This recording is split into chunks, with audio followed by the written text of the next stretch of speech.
Semangat pagi, Sobat Siaga Bencana. Kembali kita akan membahas tentang bagaimana pelaksanaan Emergency Response Plan yang selama ini terus kita ketahui dan ini harus kita ketahui bersama untuk dilakukan untuk antisipasi ketika kejadian darurat. Nah, sebelum kita masuk ke poin utama, kita harus mengenal dulu tentang apa Emergency Response Plan. Ya. Emergency Response Plan ini adalah sebuah rencana kesiapsiagaan yang dirancang, yang direncanakan untuk mengatasi dan merespon bencana atau situasi darurat dalam sebuah tempat. Apakah itu di perkantoran, apakah itu di tempat kerja, apakah itu ada di industri, apakah itu di permukiman, di masyarakat. Tentunya semua membutuhkan Emergency Response Plan. Jadi tidak hanya khusus di sebuah tempat, tapi semua tempat memerlukan Emergency Response Plan. Kenapa kita perlu membuat ERP? Ya, karena apa? ERP ini penting. Emergency Response Plan menjadi penting. Kenapa? Ini adalah salah satu cara kita menjaga keamanan para pekerja, karyawan, aset, properti, institusi, dan tentunya bagaimana kita bisa melanjutkan layanan kepada publik saat terjadi bencana atau keadaan darurat. Jadi ini menjadi penting. Jangan sampai ini terganggu. Jangan sampai ini berdampak sehingga apa? Menimbulkan kerugian kepada masyarakat. Nah, tentunya setelah itu adalah bagaimana kita harus mampu mengidentifikasi risiko yang ada dengan melakukan tinjauan risiko. Apa tinjauan risiko? Yaitu adalah mengidentifikasi potensi bencana. Seperti apa? Risiko kebakaran, risiko gempa bumi, risiko banjir, risiko kecelakaan di industri atau ancaman keamanan. Ini adalah bagian dari risiko dan ini harus kita identifikasi. Dan tentunya setelah kita mengidentifikasi, kita harus melakukan evaluasi. Evaluasi apa? Evaluasi atas dampak risiko yang bisa terjadi dengan melakukan penilaian terhadap dampak potensial bencana kepada para karyawan, para pekerja, properti, masyarakat, dan juga kelangsungan pelayanan dan bisnis yang akan dilakukan. Nah, selanjutnya adalah apa yang harus dilakukan untuk mempersiapkan diri di dalam melakukan Emergency Response Plan ini. Yang pertama adalah menyiapkan peta evakuasi dan penempatan peralatan keselamatan. Jadi harus merancang peta evakuasi, harus dibuat ya jalur peta evakuasinya.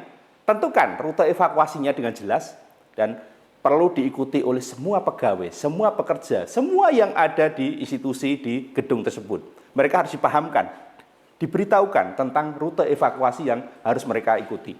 Yang kedua adalah tempatkan peralatan keselamatan. Kenapa harus menempatkan peralatan keselamatan? Karena pada saat penyelamatan kita memerlukan peralatan pendukung untuk membantu.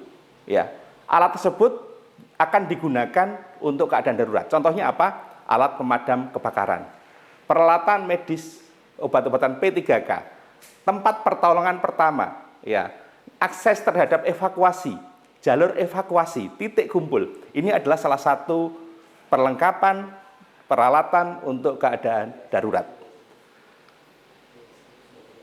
Nah, tentunya setelah tadi sudah merancang jalur evakuasinya, kemudian berikutnya adalah harus diberikan sebuah pelatihan untuk menumbuhkan kesadaran dengan memberikan pelatihan Emergency Response Team.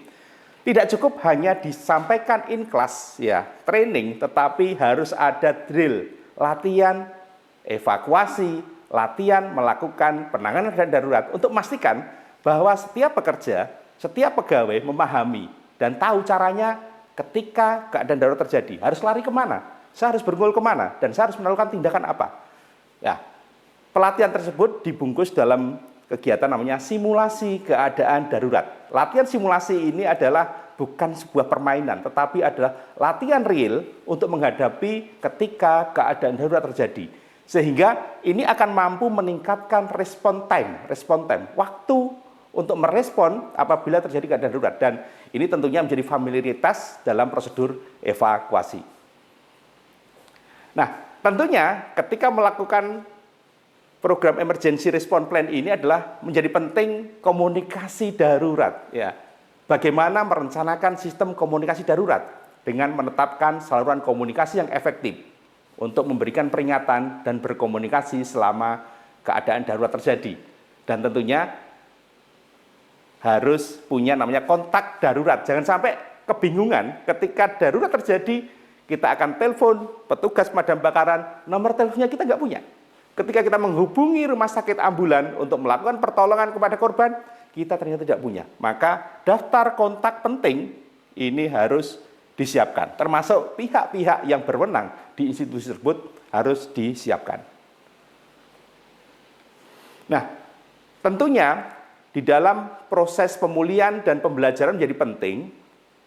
Proses pemulihan kenapa perlu dilakukan? Ini adalah untuk merencanakan strategi pemulihan untuk memastikan kelanjutan operasional pada kejadian setelah keadaan darurat terjadi. Jadi proses pemulihan harus dilakukan ya, dan harus direncanakan. Contingency plan-nya seperti apa? Dan kemudian tentunya ini menjadi sebuah lesson learn. Ya, evaluasi itu adalah lesson learn pembelajaran setelah keadaan darurat, maka evaluasi itu untuk mengidentifikasi kembali kira-kira cara untuk memperbarui, meningkatkan emergency response sesuai dengan pengalaman yang telah diperoleh. Ini adalah bagian dari lesson learn kita atas kejadian yang terjadi. Nah, tentunya perlu peran dan tanggung jawab dari setiap individu. Tidak hanya diserahkan kepada tim, tetapi pastikan bahwa setiap pekerja, setiap karyawan, setiap pegawai, ya setiap individu tahu perannya ketika emergency response itu harus dilakukan. Dia harus punya tanggung jawab spesifik. Saya harus mengevakuasi, saya harus membantu yang lemah, saya harus mengamankan area-area yang penting dan strategis. Dan tentunya perlu ada koordinasi dengan pihak yang lain, dengan menjalin kerjasama dengan pihak yang berwenang setempat dan bantuan eksternal untuk memperkuat rencana tanggap darurat. Dan tentunya pemeliharaan pembaruan berkala dengan pemeliharaan peralatan darurat ini penting. Pastikan peralatan keselamatan, ya, kelengkapan pendukung keadaan darurat ini kondisinya baik dan siap digunakan. Dan tentunya setelah dipelihara kita harus terus memperbarui. Perbaikan berkelanjutan atas emergency response plan yang sudah kita susun dan tentunya disesuaikan dengan situasi dan kondisi yang ada di tempat kita.